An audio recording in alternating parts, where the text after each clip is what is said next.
The first time my phone exploded with missed calls. I was standing under the Nevada sun, staring at a stretch of desert most people believe does not exist. Heat pressed down on my shoulders like a physical force, the kind you stop questioning because resistance is pointless. Facebook was still open in my hand, frozen on a shaky video from my sister's wedding reception. I had not even turned the volume up yet, but I could already see that something had gone wrong. Guests were standing instead of sitting. Someone was crying. A glass shattered just outside the frame. My father's name lit up my screen again. I did not answer. 3 days earlier, he had told me I would embarrass everyone if I showed up. Now the perfect day he wanted without me was burning down in real time. And somehow I was the one they suddenly needed. That irony did not make me smile. It made my stomach sink. His words replayed in my head with cruel clarity. You are so awkward that everyone feels uncomfortable. Do not come. He did not raise his voice when he said it. He never did. He spoke the way he always did when he believed he was stating an objective truth, like a weather report or a rule of physics. That calm certainty hurt more than shouting ever could. I remembered sitting on the edge of my bunk that night, my phone pressed to my ear, staring at the scuffed concrete floor of my quarters while the desert wind pushed sand against the building in soft, rhythmic taps. Your sister's fiancé is a very important man, he continued. His family is watching everything. I waited for him to soften it. I waited for a pause, for some sign that he realized he was talking to his daughter, and not a problem to be managed. None came. This wedding needs to be flawless. You do not fit that environment. I do not want any scenes. Just stay away. Silence had become my survival skill around my father. Growing up, I learned quickly that words only made things worse. If I tried to explain myself, he sighed. If I pushed back, he accused me of being dramatic. Silence, at least, let me keep a fragment of dignity. Okay, I said. He exhaled, relieved. Good. That is for the best. The call ended, and I stayed there long after the screen went dark. I was Amelia Brooks, active duty, serving my country in a place most Americans spoke about like it was a rumor. I lived by discipline, accountability, and precision. Yet in my own family, I was still the difficult one, the one who did not smile correctly, the one who did not know how to charm a room full of strangers in expensive clothes. Standing there in the desert now, watching my phone vibrate with his name again and again, I felt something settle deep in my chest. If I went back, it would not be as the daughter who apologized for existing. If I went back, it would be on my terms. My sister Emily had always been the opposite of me, where I moved through rooms carefully, measuring space and tone. She drifted with an ease that felt almost rehearsed, though I knew it came naturally to her. She knew when to touch someone's arm, when to laugh softly, when to tilt her head just enough to seem engaged without appearing eager. People felt comfortable around her, or maybe they felt reflected. Either way, my father adored that quality. He adored how Emily made him look. Marcus fit neatly into that picture. Wealthy family, private schools, the kind of confidence that comes from never having to wonder whether you belong somewhere. My father spoke about him the way some men talk about acquisitions, not as a person, but as proof that they had done something right, proof that the family story was progressing exactly as it should. I had met Marcus twice. Both times were brief, polite, forgettable in the way that leaves you feeling erased, rather than dismissed. He shook my hand firmly, glanced at my face, then redirected his attention almost immediately to my father, to Emily, to the cluster of people who mattered. I did not resent him for it. I had learned early not to expect curiosity from people like that. Still, being explicitly told not to attend my own sister's wedding shifted something in me that quiet endurance could not smooth over. The invitation sat unopened on the narrow metal desk in my room. Cream paper, gold lettering, my name written in a script that felt more decorative than personal. I did not tear it open. I did not need to. The message had already been delivered by phone. You do not fit. You complicate things. Stay away. The irony was sharp enough to taste. I could manage classified material, operate under constant scrutiny, and remain functional in environments where mistakes carried consequences far heavier than embarrassment. But place me in a ballroom filled with strangers in tailored suits and expensive dresses, and suddenly I was a liability. The decision not to go did not feel dramatic. It felt procedural. I confirmed my return to base instead of requesting leave. I packed my gear with the same precision I applied to everything else. Fold, secure, check. Area 51 was not glamorous, but it was honest. There, no one asked me to soften myself. No one required charm. You did your job or you did not. That was the metric. The day before the wedding, my father sent one final message. Do not do anything stupid. Do not show up. I stared at the screen until the words blurred, then set the phone face down. If he wanted absence, I would give him absence without caveat. The morning of the wedding arrived clear and unyielding. The Nevada desert has no interest in easing you into the day. The sun rose hard and fast, flattening shadows and burning away softness. I welcomed that. There was comfort in a landscape that did not pretend. I moved through my routine on autopilot. Boots, uniform, coffee that tasted faintly scorched. As I crossed the base, a peculiar calm settled over me. Somewhere else, Emily was being zipped into her dress. Photographers were arranging angles. My father was likely pacing, rehearsing introductions, making sure every detail aligned with the image he had constructed, and I was not there. For the first time, that absence felt less like rejection and more like relief. Mid-morning, I took a break near the perimeter fence. Beyond it, the desert stretched endlessly, empty and indifferent. I pulled out my phone out of habit more than intention and opened Facebook. At first, everything looked exactly as expected. Flowers, smiles, Emily radiant in white, my father standing beside her, posture proud, expression satisfied. I almost closed the app. Then I saw the video.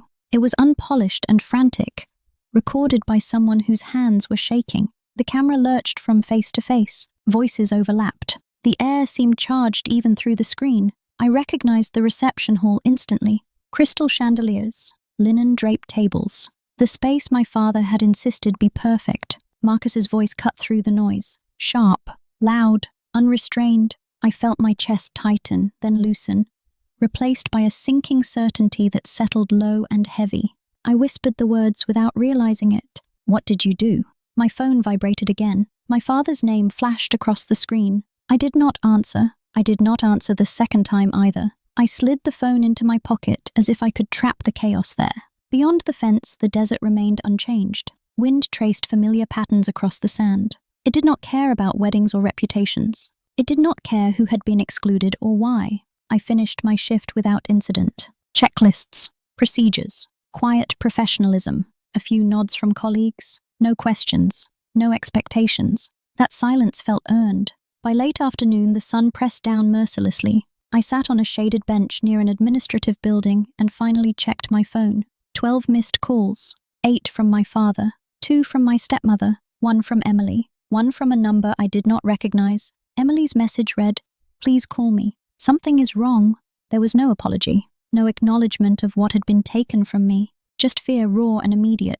The instinct to intervene flared automatically, the reflex to step in and absorb the impact for everyone else. I closed the message without responding. The unknown number left a voicemail. I did not listen yet. I did not need to. The wedding had collapsed, and suddenly I was no longer an inconvenience. I was a resource. As the evening cooled, I walked back toward my quarters. The sky burned orange and purple, the kind of sunset people travel across states to photograph. I had always found it ironic that something so beautiful could exist in a place most people associated with secrecy and fear. Appearances, I had learned, were rarely the whole story. I showered, changed into civilian clothes, and sat on my bed with my back against the wall. Only then did I let the video replay fully in my mind. Marcus's voice, the way it cut through the room like a blade. The sudden stillness of the guests. The look on my father's face.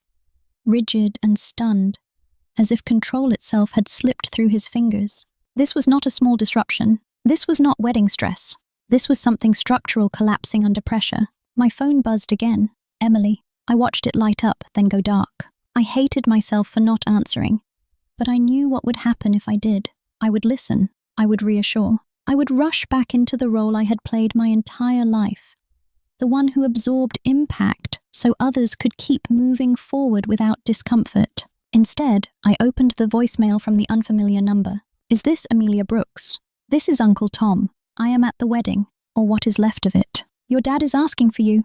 He says it is important." Important. The word tasted bitter. In my work, important meant immediate risk.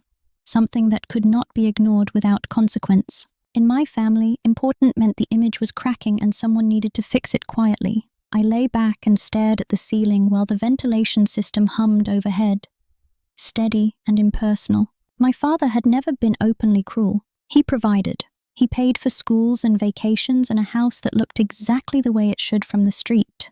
But everything came with conditions. Approval was transactional. Love was something you earned by performing correctly. Emily learned that early. She became fluent in it. I never did.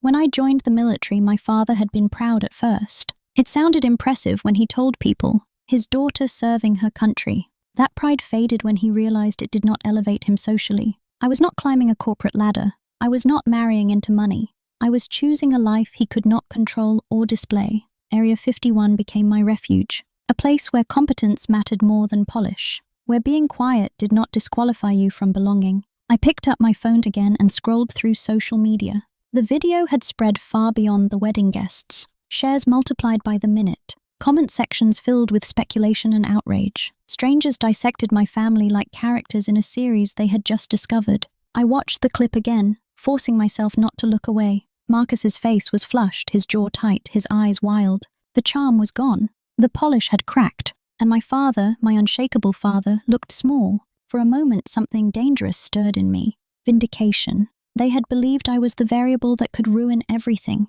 And yet, without me, the illusion had collapsed anyway. My phone rang again. This time I answered. "What?" I said. "Where are you?" My father demanded. The calm authority he usually wielded was gone, replaced by raw panic. "At base," I replied. "Do you have any idea what is happening here?" "I have a pretty good idea. You need to come home. Now." "You told me not to." "That was different," he snapped. "This is an emergency." "Funny how that works," I said quietly. "I am an embarrassment until you need me." There was a pause, thick and strained. "Your sister needs you," he tried. "This family needs you." "No," I said. "You need damage control." His breath caught audibly. "Sarah, do not do this," he said, then corrected himself. "Calla, please, just do what I asked. Follow your instructions." The word hung between us, fragile and unfamiliar. He had never said it to me before. "I'm thinking about it," I said, and I meant it. I ended the call and set my phone face down. Outside my window, the desert had gone dark. Stars scattered across the sky in indifferent silence. For the first time, I did not rush to choose between duty and self-respect. I let the tension sit. Morning came pale and sharp. The desert does not ease you into the day. It throws light at you and expects you to adjust. I dressed, checked in, moved through familiar routines. My phone was silent. That unsettled me more than the ringing had. Mid-morning, notifications began to stack. Not calls this time, but tags and messages. More videos had surfaced. Different angles, different moments. Chairs overturned, glass shattered. In one clip, Emily stood off to the side, hands pressed to her mouth, her white dress stark against the disorder. Her message arrived moments later. "I am scared." That single sentence cut through everything else. I answered immediately. "Where are you?" "With Aunt Laura," she replied. "I am safe, I think." "Good." I might suggest Mahmoud. "Stay there. Do not go anywhere alone. Do not talk to Marcus. He keeps texting," she admitted. "He says he just wants to talk." "Do not respond," I said firmly. "Not yet." I heard my own voice then. Steady and authoritative. The voice I used when things went sideways at work. It did not apologize. It did not soften itself. Emily latched onto it like a lifeline. When the call ended, I felt the shift. The moment where instinct gave way to intent. This was no longer about a wedding or my father's approval. This was about safety. I searched Marcus's name. At first, nothing seemed out of place. Polished profiles, charity events, articles praising his business ventures. Then I refined the search, added dates, added locations. A local paper mentioned a domestic dispute at an apartment complex 2 years earlier. No charges filed. A lawsuit quietly settled. Another accusation buried behind non-disclosure agreements. A former business partner describing intimidation tactics. I clicked deeper. Forums, archived posts. Women speaking carefully, never naming him directly, describing the same pattern. Charm turning sharp. Rage when control slipped. My pulse quickened. I took screenshots. Saved links. Organized everything into a folder. Training took over. Gather. Verify. Prepare. I booked a flight home. Not to smooth things over, To draw a line, the airport felt like a liminal space where time thinned out and emotions dulled just enough to stay functional. I moved through security on muscle memory, shoes off, bag zipped, eyes forward. No one there knew why my jaw was tight or why my phone never left my hand. To them, I was just another traveler with a one-way urgency and a face that discouraged questions. On the plane, I took the window seat and watched Nevada recede into rust and bone. Somewhere below, the base folded back into secrecy, doing what it always did, holding still while the rest of the world made noise. I closed my eyes as the engines roared, the vibration pressing into my ribs like a reminder to breathe. My phone buzzed as soon as we leveled off. Emily texted. He showed up at the house. Mom would not let him in. He is parked across the street. I sat up straighter. The calm I had been building snapped into focus. Is he alone? I typed. Yes. He keeps texting. He says he just wants to talk. Do not engage, I replied. Call the police if he does not leave. I mean it. A pause stretched. Then another message appeared. Dad says calling the police will make it worse. Heat flared behind my eyes. The same reflex I had seen my entire life. Manage appearances. Minimize reality. Hope danger would behave if ignored. It will only make it worse if you keep pretending this is normal. I wrote back. The typing bubble appeared, disappeared, then returned. Okay, I will tell Mom. I leaned back in my seat and forced myself to zoom out. I could not fix this from 30,000 feet, but I could prepare. I opened the folder on my phone and reviewed what I had gathered. Articles, screenshots, timestamps, patterns, the story beneath the story. My father called. I let it ring until it stopped. Then deliberately I called him back.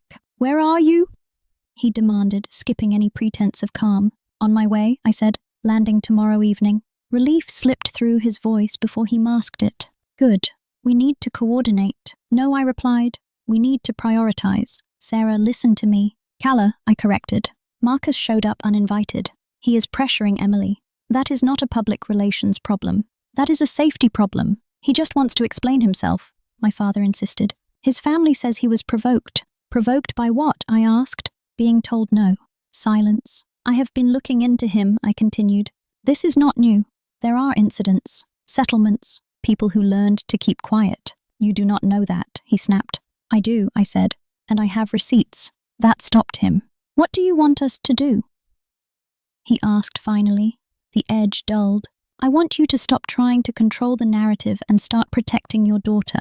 I want you to stop taking calls from his family without legal advice. And I want you to accept that this is not going away. He sighed, long and tired. You always make things so complicated. No, Dad, I just refuse to make them small. When the plane landed, rain slicked the runway and blurred the world into muted grays. I took a ride straight to my parents' house, watching familiar streets slide past the window.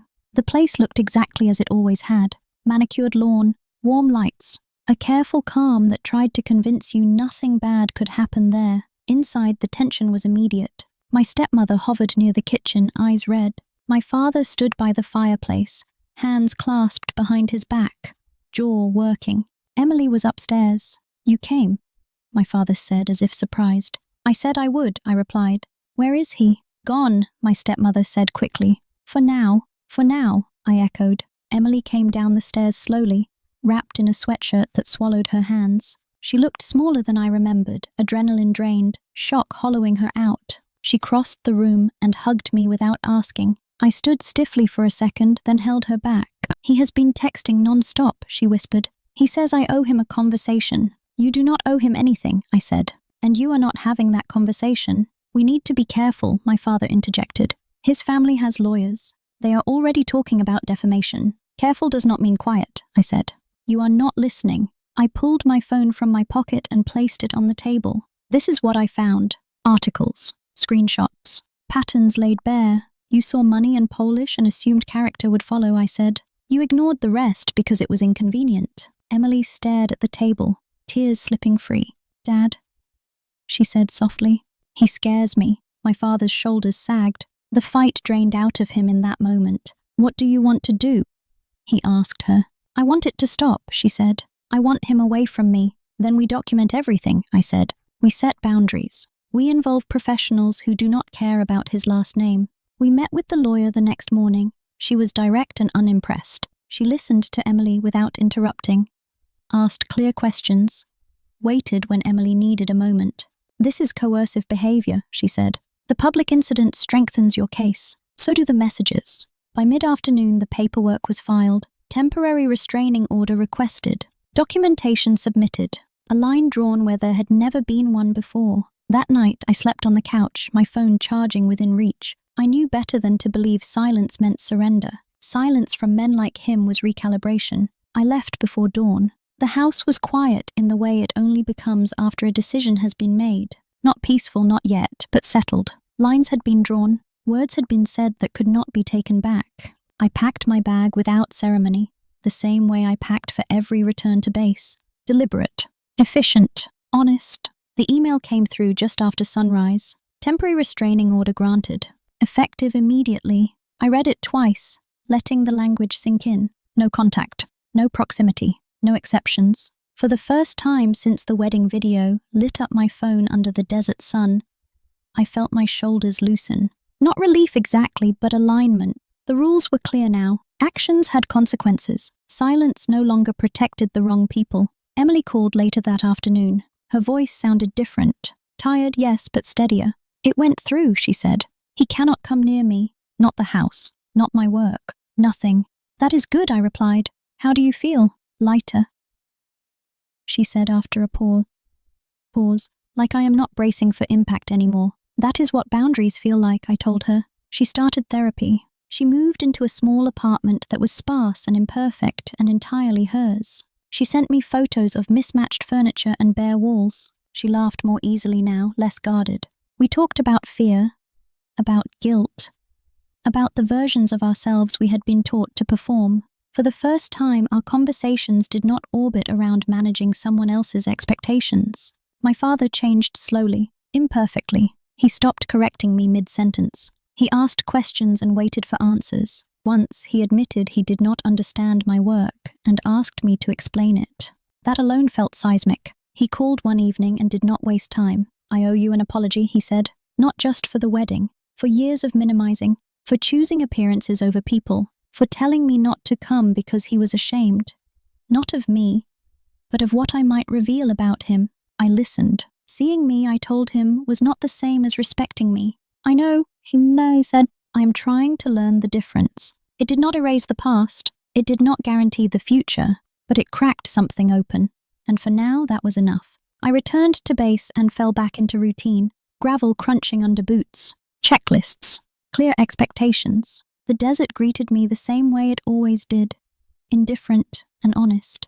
I walked the familiar stretch of fence where this had begun, where I had stood watching my family's illusion collapse from a distance. I thought about the girl I had been. Quiet. Conditioned to stay small. Convinced that love was something you earned by not being inconvenient. I wished I could tell her what I knew now. Being excluded is not the same as being unworthy. Silence is not the same as peace. I did not win by destroying anyone. I did not win by spectacle or revenge. I won by refusing to disappear, by choosing truth over harmony, by setting boundaries instead of begging for acceptance, and by standing still while the people who once called me awkward scrambled to understand why they no longer controlled the narrative.